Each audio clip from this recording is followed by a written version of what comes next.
Se dice que los médicos tienen ese espíritu vocacional en la sangre, y probablemente sea así, pero yo conozco a uno al que quiero presentaros que sin duda lo tiene y muy llevado al fondo. Jesús Núñez García, médico.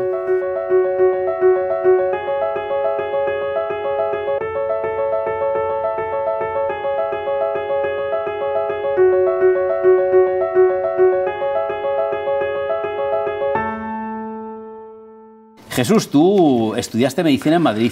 Sí, en la Complutense. Decidiste de muy niño querer ser médico. ¿Por qué razón decidiste entrar en medicina? ¿Qué te inspiró? Pues no había ningún antecedente en mi familia y entonces, bueno, pues son las cuestiones de la vida. Yo fui un niño pues asqueroso, estaba malo siempre. Entonces pasé una infancia pues bastante enclenque y bueno, pues mis padres en aquellos tiempos tenían una iguala con un médico que ya no me acuerdo ni del apellido, pero tengo su imagen todavía grabada, que le llamábamos Don Antonio, era Don Antonio. Y para mí Don Antonio era, pues, fue la figura que me marcó, yo creo que toda mi vocación. El hecho de ver cómo mis padres se relajaban cuando aparecía Don Antonio, cómo yo luego me sentía mejor, cómo este hombre me tocaba, me zarandeaba, me ponía unas luces, me miraba por rayos X y aquello era como algo mágico y yo salía adelante, pues yo estoy convencido que de aquello me vino Y desde muy pequeño, pues en lugar de querer ser torero en aquella época y cosas de esas, yo era méquido. Y así fui. O sea que a mí me vino por ahí la vocación. Luego ya en el colegio, en los corazonistas, yo creo que también hemos tenido una formación muy importante y sobre todo con una formación de valores y valores muy humanos y muy sociales. Y yo creo que ya me acabó de encauzar hacia la medicina todo aquello. Pero en principio yo creo que me vino porque yo fui un niño muy enclenque. ¿Cómo te imaginabas tú que era la medicina? Bueno, pues de entrada, el primer trauma que me llevé es cuando me enteré que los médicos también se mueren. Digo, joder, para eso no... O sea, que tú no buscabas la medicina, sino la inmortalidad. Claro, era la inmortalidad. Ah, pero entonces los médicos se mueren también. Se mueren, nos morimos. Me acabas de dar un disgusto. Sí. Entonces, bueno, para mí la medicina era en principio la sensación de poder ayudar a la gente y de conocer a la gente, las dos cuestiones. Conocer científicamente y conocer personalmente y poder ayudar. Yo creo que en eso se resumía un poco la medicina. Luego toda la curiosidad del ámbito científico que atrae mucho es una preciosidad.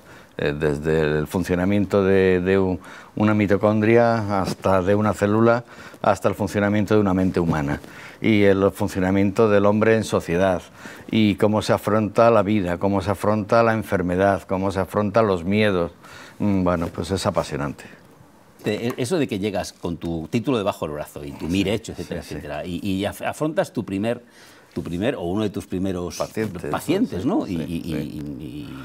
Con más miedo, que te haya pasado así. Con mucho miedo. Yo recuerdo que la primera vez es una abuelilla que se había caído por una escalera y le dolía todas las partes del cuerpo. Yo la exploré, la reexploré, la vi, la volví a mirar y yo no veía allí nada fuera del otro mundo, de nada más que los golpes que se había llevado. Pero bueno, eso de, a ver, las hemorragias internas y tal. Yo creo que la llamé en 2 días como 5 veces para ver cómo estaba y digo, bueno, sigue viva. Hasta que, bueno, pues era sobre todo la sensación de responsabilidad y miedo. Y decir, bueno, a ver, ¿estoy acertado, no estoy acertado? ¿Esta persona responde? Todo ese tipo de cosas. ¿El médico es un experto en gestionar la inseguridad? Sí, también.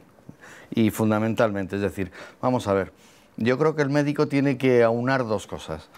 Por un lado, tiene que tener la humildad de saber que sabe muy poco.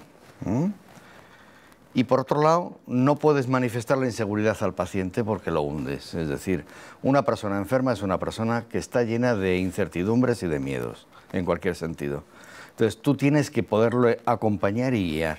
Si tú estás tan inseguro como él, mejor que cambie de médico. O sea que sí hay que gestionarlo. Oye, ¿y cómo le siente uno cuando va, pues todos lo hemos visto, en algún hospital en el que va bueno, el gran enseñante, el gran catedrático con su equipo de gente detrás, haciendo prácticas, todos con sus estetoscopios puestos, más muertos de risa que yo que sé qué tal? Sí. ¿Tienes alguna anécdota de eso que te pasara? Una situación, imagino que extraña, porque al final estás siendo examinado de alguna forma por el paciente y también por tu maestro, etcétera. Esta es una situación difícil, ¿no? Bueno, pues estás en una situación de eso, de aprendizaje y de incertidumbre total. Pues tienes, vamos a ver, yo empecé la carrera con los 18 años, al tercero de medicina ya empezábamos en el hospital, luego tenía yo 21 años. Y con 21 añitos, en medicina interna, en el que hoy es Gregorio Marañón y antes era Francisco Franco, me marcó mucho ese catedrático, era Ortega Núñez. Y es una persona que, bueno, pues nos enseñó mucho respeto por los pacientes, nos enseñó que el quid de la enfermedad y del éxito delante de un paciente lo tiene el propio paciente, que si tú haces una historia y le preguntas adecuadamente, él te dice lo que le pasa y hasta cómo curarlo casi. Y bueno, pues todo ese aprendizaje me entusiasmaba. Pero de esas primeras veces que vas detrás del profesor, con todos los alumnos, con todos tus compañeros, de repente nos tocó, bueno, pues a mí era auscultar lo que íbamos a hacer.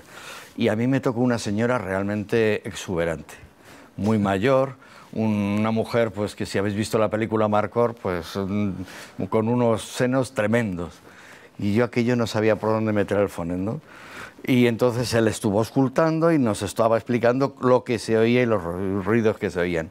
Y yo, cuando me tocó a mí el turno, a ver, Núñez, póngase a auscultar a esta señora, yo ya no sabía ni cómo hacer. Entonces cerré los ojos, le cogí la mama por donde pude, metí el fonendo y empecé a auscultar. Y el catedrático iba diciendo, uy, ¿usted oye esto? Sí, sí, sí. Y oye este otro sonido perfectamente, sí. Y entonces ya llegó un momento en que me dijo, dice, bueno, pues es usted un fenómeno. Si además se pone el fonendo, va a ser de... Iba yo con el fonendo al cuello y sin habérmelo puesto. Eso fue lo cual quiere decir que tu sentido del oído es magnífico. Sí, sí. Por lo que... Y del humor no veas después ya de aquello. Me imagino. Tú te dedicas desde hace muchos años y entraste casualmente a un centro de tratamiento de drogodependientes, donde estás trabajando y donde llevas 21 años. Desde el 91. En el 91 empecé. Bueno, esto fue un poco también las casualidades de la vida. Vamos a ver, yo cuando hice la mili, que hice la IMEC, lo hice de médico, de alférez médico, por las relaciones un poco con gente del colegio, que algunos se habían imbricado en barrios un poco periféricos de Madrid, también pues con un sentido bastante social, me pidieron que apoyara una asociación que se acababa de formar en Alcorcón, precisamente, de alcohólicos o de familias de alcohólicos.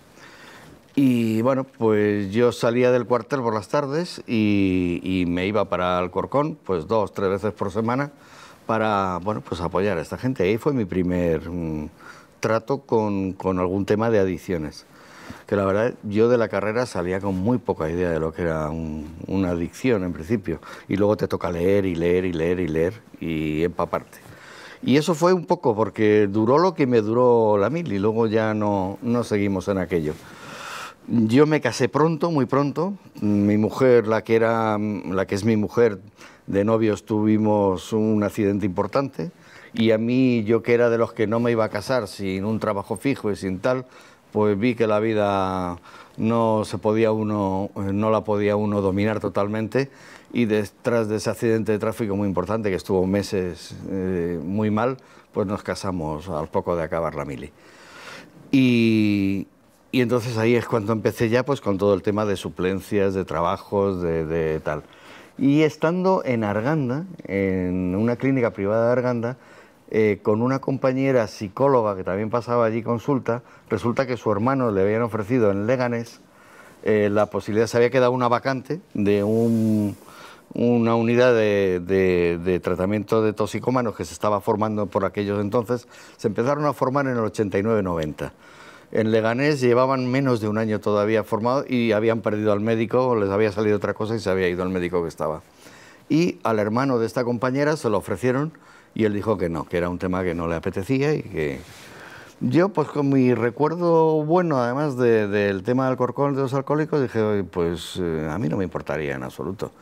Y me presenté para allá. Fui para el Lagonés Allí, como resulta que el centro era por un convenio con la Comunidad de Madrid, un antiguo Plan Regional de Drogas, me mandaron a la Comunidad de Madrid. Allí tuve que pasar varias entrevistas. Y al final, pues después de 2 o 3 días de haberme entrevistado, me mandaron a San Blas, que era el primer centro que habían abierto para tratar a drogodependientes en Madrid, y me tuvieron pues 10 días con los 2 médicos que estaban para aprender el tema. Y la verdad es que a los 10 días me vi solo en Leganés y enfrentado a toda una población, y a partir de ahí empezamos. Empecé con un miedo horrible, pero tengo que decir que lo que es fundamental es el trabajo en equipo. Es decir, yo descubrí ahí la importancia de lo que es un equipo multiprofesional, pero no que cada uno hace lo suyo, sino que te imbricas en un proyecto común, en desarrollar terapias, en averiguar qué le pasa a esta persona concretamente y desde diferentes ángulos. A mí aquello me pareció un privilegio, y creo que sigue siendo un privilegio el trabajar así, y me enamoró de aquella situación. Para los que somos ajenos a esto, ¿qué es un drogodependiente? Un drogodependiente, bueno, pues es un paciente que en el caso de los drogodependientes, en lugar de paciente, suele ser impaciente.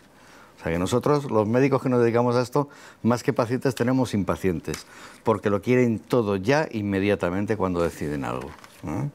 Y luego, pues bueno, pues es un enfermo que tiene una enfermedad insidiosa, en el sentido de que le abarca todas las esferas un poco de su vida, no tiene una gran conciencia de enfermedad, hasta en algunos momentos de ella, es recurrente, en el sentido de que va cursando a brotes, y es crónica, es decir, que es para mucho tiempo. ¿Y cómo alguien, digamos, toma conciencia, o la familia o alguien le hace tomar conciencia de, oye, eres drogodependiente y tienes que entrar en esto? ¿Esa conciencia es fácil de que se genere o es inducida o cómo es? No, es una conciencia que les viene pues igual que nos viene un poco de la prueba error de lo que nos pasa en la vida. Es decir, hasta que uno no se ve realmente mal, hundido, tirado, casi sin esperanza, no se dan cuenta de que algo les pasa. Es decir, van buscando un salvavidas. Van buscando, efectivamente, un salvavidas, que a veces es porque o me meten en la cárcel o me pongo en tratamiento, ¿eh? Muchas veces es solamente eso. Otras es cuando han perdido trabajo, dinero, familia, y es cuando se empiezan a poner en tratamiento. A veces porque la familia los empuja y te lo lleva allí. Sí, los lleva de las orejas y dice, a ver, ahí se lo dejo. El pronóstico no es bueno. Hasta que el paciente o él decide que se quiere poner en tratamiento, el pronóstico es malo. Lo que hay que hacer es interpretar en qué fase está esa persona. Si esa persona no está todavía para realizar un cambio importante en su vida, tienes que hacer pues una entrevista y una intervención motivacional. Y el tiempo que tardes. Y todos al unísono en esa intervención motivacional. Quiero decir que, si te entiendo bien, el cariño, digamos, que es una parte fundamental de la medicina para un drogodependiente, para hacerle sentirse persona. Yo creo que una parte fundamental de la medicina es el cariño por la persona, desde luego, por el ser humano. Pero no un cariño amoroso, sino una empatía. Una empatía donde tienes que establecerte alianzas con él, haciéndole ver a la persona que entiendes lo que le pasa y que le acompañas en eso que le pasa. Y que además, si él quiere, pero si él quiere, tú le das ayuda. Ahora, la solución depende del no del médico, ¿eh?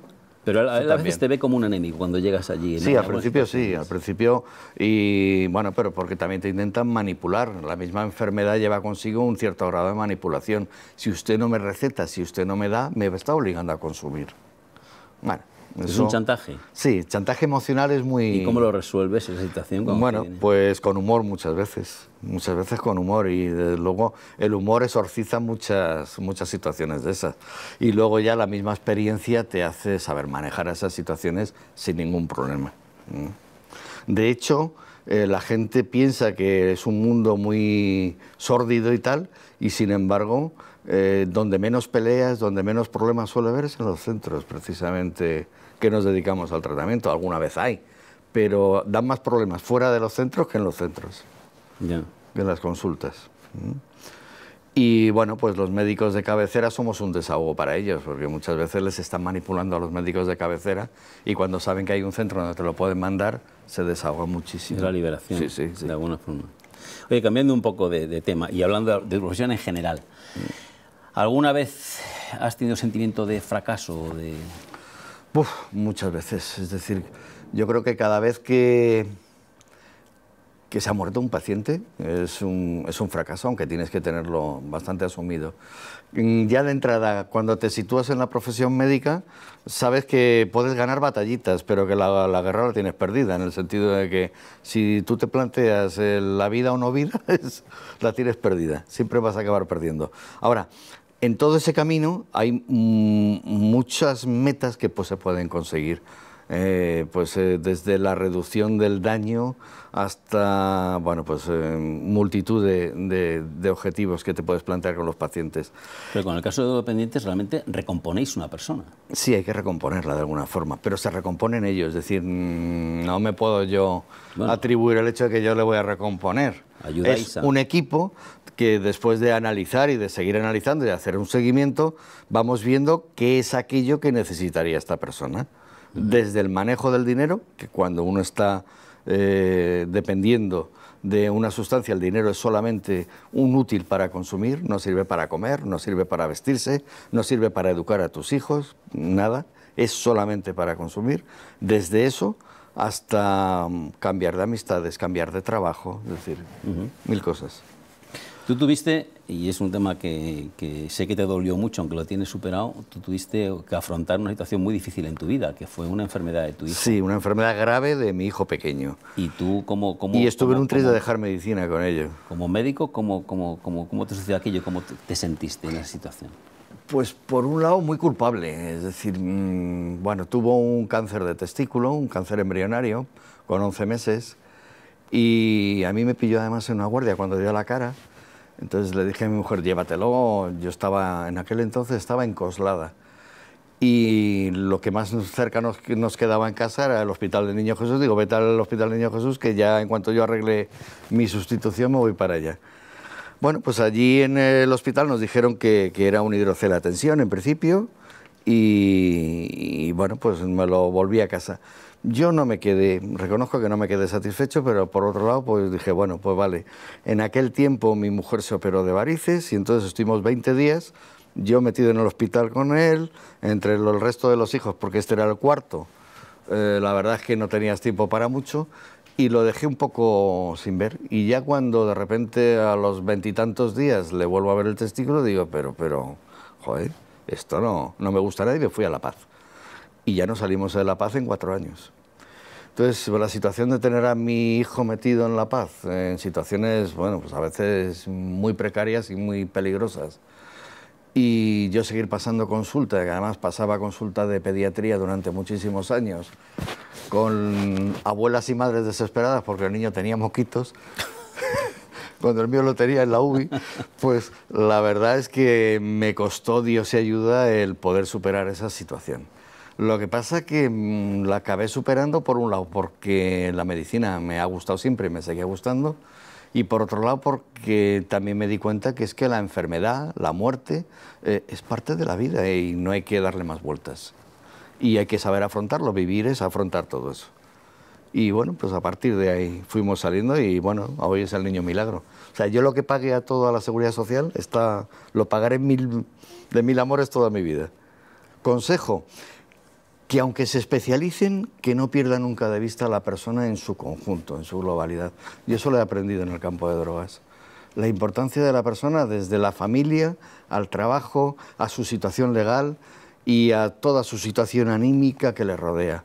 Los miedos, las incertidumbres, las esperanzas incluso, son esenciales para estar con las personas. Te iba a preguntar, con ese caso, en esa situación tan compleja y en la que todos tenemos cierta reactividad, cuando te hablan del mundo de las drogas, drogadictos, parece que todo el mundo ponemos cierta distancia, ¿no? Y tú tienes que implicarte. ¿Qué valor tiene, digamos, lo intangible en ese estilo de medicina? Lo que no es puramente tratamiento, digamos... Pues tiene un valor pues casi primitivo, es decir, yo creo que tenemos mucho también a veces... En la medicina es muy importante lo simbólico también y el tocar el acompañar, el explorar. Mucho es muy tamaturgo, como muy, casi como el hechicero de la tribu, ¿no? Yo creo que te tienes que aliar con los pacientes, pero al mismo tiempo teniendo tú muy claro cuál es tu papel y el papel del resto del equipo, que es terapéutico, ¿no? Entonces, que tanto las exploraciones como todas las intervenciones vayan al unísono y encaminadas a lo mismo es muy importante. Y eso se consigue estableciendo alianzas dentro del equipo terapéutico, es decir, el equipo tenemos que estar encaminado a lo mismo, no cada uno a su aire con cada paciente, sino que nos tenemos que encaminar a lo mismo. Y luego el paciente, al ver ese unísono de todos, yo creo que establece también alianzas con el equipo, y de hecho nos lo dicen, ¿eh? ¿Y alguna vez te ha engañado alguno por interés de algún tipo? Muchas veces. Lo que pasa que la mentira no nos puede ni ofender ni tomarla de forma personal. Es decir, tú trabajas con lo que él te dice, y si él te está engañando vas a trabajar mal con él, y eso se lo tienes que devolver. Y se dan cuenta, ¿eh? Lo acaban dando vuelta. Se acaban dando cuenta. Y en un mundo a priori así tan dramático, ¿se producen situaciones cómicas? Muchas. A mí me ha llegado uno cuando teníamos las pesetas y me ha dejado una moneda de 500 pesetas y me ha pedido, dame otro chupito de metadona. Algunos van porque van buscando el que les des, digamos, lo que necesitan, ¿o? Sí, desde el punto de vista, de droga. Sí. Claro, muchos van buscando también también hay una teoría que es muy válida, además, en el campo de las drogas, que es la de la automedicación. Yo creo que los pacientes buscan en las drogas o buscan en ti aquello que necesitan de alguna forma o la carencia que tienen. Es buscar la medicación que les suple. Si la vida les resulta muy dolorosa, pues van a buscar algo que les quite ese dolor o esa depresión o ese tal. Y entonces, aunque la mayoría son policonsumidores, cada uno tiene su droga tipo. Una droga que le ayuda a huir, otra que le ayuda a lo mejor a afrontar las cosas y otra que le escapa del mundo porque le da viajes psicodélicos. Entonces, cada persona tiene su característica. Entonces, bueno, pues desde ahí tienes que... ¿Y el alcohol? ¿Que también lo tratáis como tal droga? Hasta hace poco solamente lo tratábamos. ¿Qué suple el alcohol? ¿Qué asume el alcohol? ¿Qué suple el alcohol? ¿Qué suple el alcohol? Mira, un heroinómano mal curado es un alcohólico asegurado. Es decir, los opioides, el alcohol, son depresores del sistema nervioso. Entonces, aunque parezca mentira, que la gente dice, bueno, yo con el alcohol me atrevo a... No, el alcohol te deprime. Y te quita, pues eso, dolor, te quita capacidad de reacción, no piensas exactamente igual, te quita memoria. Entonces, ¿qué ocurre con el alcohol? Dices, si a mí me da un puntito, sí, claro, lo primero que te quita es la buena educación. Ese es el puntito del alcohol. Ahora, después de todo eso, es una droga depresiva y muy importante. Tan importante de que su síndrome de abstinencia puede matar y el de la heroína no mata, por ejemplo. Es curioso, ¿no? O sea, que hay reacciones tipificadas para cada tipo de droga, podría ser, en general. Sí. ¿La podríais tipificar o las tenéis tipificadas? Se pueden tipificar, lo que pasa que luego hay muchas cosas que intervienen. Es decir, la enfermedad más droga pues cambia por completo el curso de una droga y de una enfermedad. Cuando son politóxicomanos, cualquier droga, aunque sea una droga depresora, puede llegar por toxicidad incluso a excitar. Yo he visto fuerzas descomunales en gente que ha abusado de benzodiazepinas con alcohol, que parece que eso hubiera hundido a un caballo o a un regimiento. Bueno, pues se vuelven a niveles tóxicos, pues tienen unas reacciones totalmente espectaculares y luego una amnesia total, no se acuerdan de nada de lo que haya pasado. Pues aquí, aunque haya reacciones típicas, hay reacciones muy atípicas en él. Dime algo sobre tu horizonte azul. Eso que te gustaría que se cumpliera, que dejaras en tu profesión, para tus hijos, etcétera, etcétera. Por más que lo he pensado, porque siempre piensas una sociedad perfecta, un mundo bonito, tal. Yo, sinceramente, creo que la vida es apasionante vivirla. Para poderla vivir creo que hay que formar bien a la gente. Entonces, una buena formación y lo demás, vida imperfecta. La vida está hecha para que cada uno nos pongamos nuestro granito de arena para modificarla. Y si no tienes ese incentivo de hacer las cosas mejor o de que algo no te gusta y de quererlo superar, pues te aburres, es un aburrimiento. Entonces yo creo que una vida imperfecta, pero con una buena formación. ¿Y tuvieras que darle 3 cosas a la medicina actual? ¿Qué 3 grandes deseos? le concederías? Para mí el humor, por ejemplo, es una parte muy importante de mi vida en general y de la medicina también, ¿eh? El humor en el sentido de reírse de mí mismo o de uno mismo y luego de reírse de circunstancias, no de las personas, sino de circunstancias, que son muy cómicas a veces. Y además con eso quitas mucha tragedia a veces. Pero bueno, sobre todo una idea un poco de filosofía, idea general de la persona, es decir, conocer a la persona en todas sus dimensiones, creo que es muy importante. Luego una idea un poco estética en el sentido de educación, de trato, de ambiente relajado, de desdramatizar en lo posible, de incorporar la muerte como parte de la vida, no al margen de la vida, como esta sociedad tiende un poco. A mí eso me parece también muy importante. Entonces sería un poco el humor, la ética, la estética y la ética, por supuesto. Es decir, la ética es el respeto a la persona y la humildad. Es decir, tú no eres más que el otro, sea lo que sea. Y yo estaba enganchado al tabaco, pues como el otro ha estado con la heroína. Y he tenido mis repercusiones exactamente igual. Es decir, que... Oye, y un médico dedicado a una profesión que entiendo yo, como la tuya, en el caso de drogodependencias, que hay tanta novedad y tan continua, ¿cómo aprende? Pues aprende más de los pacientes que de los periódicos, porque esas novedades que salen, la droga caníbal y cosas de estas, pues hombre, son, digamos, accidentes más para una noche de urgencias. Pero ese tipo de sustancias, hoy por hoy, no vienen a nuestros centros, no crean adicción, no crean... Es un problema inmediato, agudo, pero no crean una forma de vida determinada, realmente por el que la gente se pone en tratamiento. Entonces yo creo que es más peligroso. Ahora mismo la falta de conciencia que hay en esta sociedad sobre el problema de la drogadicción es más peligroso que ese tipo de drogas. Es decir, antes cuando tuvimos la epidemia de SIDA y de los yonkis, de las jeringuillas en los parques y tal, hubo una alarma que aquello, bueno, pues se dedicó dinero y medios para... Hoy día, a nivel político, se está intentando diluir, quitar, y sin embargo, por ejemplo, la cocaína y el alcohol están haciendo estragos. Las benzodiazepinas, mujeres de más de 40 años están haciendo estragos. Y no hay alarma social. ¿Puede darse el caso de que tengamos algún miembro de nuestra familia que sea drogodependiente y no lo sepamos? Sí, perfectamente. Sí. Sí. Hay gente que es capaz de estar muchos años consumiendo una sustancia y llevar una vida aparentemente normal. Pero al final se acaba detectando. Al final se acaba detectando. Es más fácil detectarlo en gente joven, gente que todavía se está formando, inmadura, que en gente que ya tiene una formación y está maduro. Las drogas alteran mucho más un cerebro en formación que un cerebro ya formado. Qué curioso, ¿no? Oye, dime otra cuestión. ¿Cómo te gustaría que te recordáramos? Bueno, ya lo habéis dicho antes. Yo ya te voy a recordar como yo me dé la gana, o sea que sí, no... Exacto, como cada uno le vaya. Pero tus pacientes, la gente en general, si tuviéramos que decir, aquí... Yo me conformaría por lo menos con que nadie dijera, este me hizo daño a propósito. Es decir, creo que por lo menos en mi vida sí he intentado, yo tengo mis puntos de genio y tal, pero hacer daño a propósito a alguien en conciencia yo creo que nunca, nunca. Entonces, con eso ya me daba por satisfecho. Y luego, pues que... Y eso que un médico tiene oportunidades, ¿eh? Porque sí. La verdad es que otra cosa no, pero es una profesión. Tenemos un cementerio en la cabeza, eso también es verdad.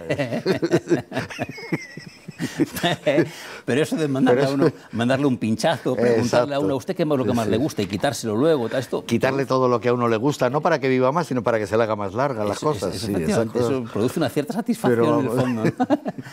Es lo que pensamos los pacientes, ¿eh? No sé si el médico lo comenta. Pero yo creo que en principio sería por un lado eso y por otro lado, bueno, pues un cierto apasionado de la vida sí lo soy. Me encanta vivir y creo que no acabamos nunca de aprender y de admirarme de cosas. Bueno, y yo sé que a la hora de preguntarte qué pregunta no te he hecho, pues no te he hecho algo sobre alguna de tus pasiones al margen de la medicina.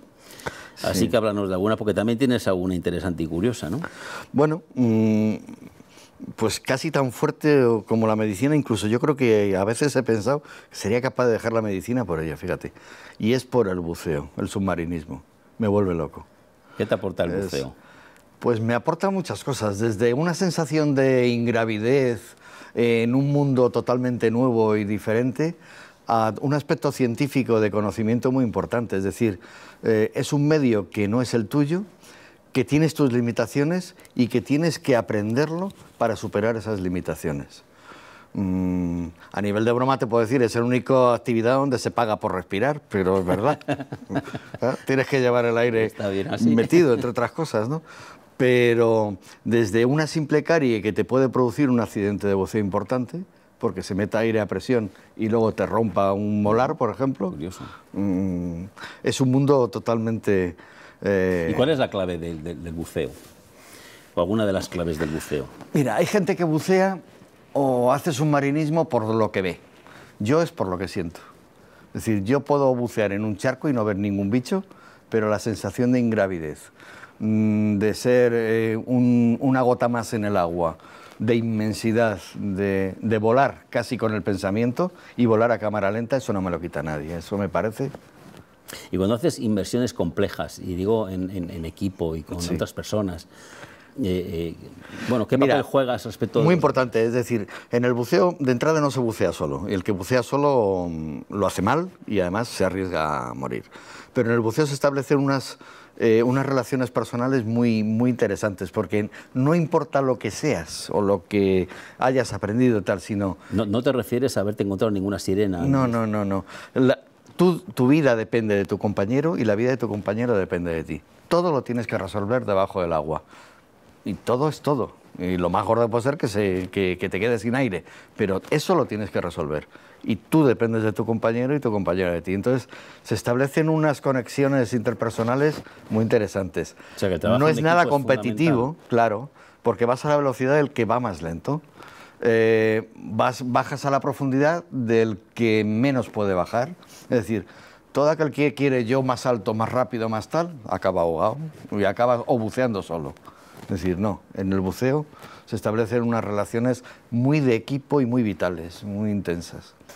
¿Qué nos dirías a los que somos ajenos al mundo de la drogodependencia? ¿Qué conciencia, qué mensaje para concienciar a las personas nos darías? Que no somos diferentes a ninguno de los drogodependientes, que son personas como nosotros, exactamente igual, y que tienen, bueno, es verdad que hay una serie de características, desde factores genéticos a trastornos de personalidad que están implicados en el campo de las drogodependencias. Pero lo mismo ocurre para el colesterol, que hay factores genéticos, lo mismo ocurre para la esquizofrenia, que también hay factores. ¿Puede ser drogadicto por genética? Una predisposición genética, sí, sin duda. Sí existe. Sí. En algunas adicciones está completamente demostrado, el alcohol, por ejemplo. Muy curioso. Sí. ¿Y el sistema educativo influye? Sí, muchísimo. Tanto un sistema rígido, completamente imperativo, muy paternalista y tal, como el sistema totalmente laxo, abocan a una... No protegen de la adicción, favorecen la posibilidad de adicción. Una educación responsable, autónoma, con una afectividad bien equilibrada, son factores de protección que se podrán probar drogas, porque por edad muchas veces se llegan a probar todas las drogas, ¿no? Pero te protegen de caer en ella con mucha facilidad. El tener confianza para conversar con tus padres sabiendo que no van a ser, ni te van a echar de casa, ni se lo van a tomar a la Bartola, eso es una herramienta crítica para que un niño o un adolescente bueno, pues tome con seriedad ese problema. No solamente el hablarlo, sino sobre todo el vivir en casa un ambiente donde se pueda hablar cualquier cosa, no este solamente concreto. El sexo, el fracaso, es decir, la tolerancia, la intolerancia al fracaso es también una intolerancia de cara, intolerancia, es un factor favorecedor para caer en las adicciones. Es decir, si tú no toleras bien el fracasar, si te hundes, si vas a intentar evitarlo, ¿y cómo? Pues huyendo. Jesús, es una lección, como tantas veces. La verdad es que es un honor el tener personas así, con esta aportación de valores y estas lecciones de la vida. Son personas que están en el mundo real, que están a nuestro lado. Y yo creo que lo importante de Edu es que cuando entremos en un autobús nos demos cuenta que hay mucha gente con valores que no nos damos cuenta que está ahí, pero son personas con las que convivimos cotidianamente y que nos hacen una aportación y una gran lección para la vida.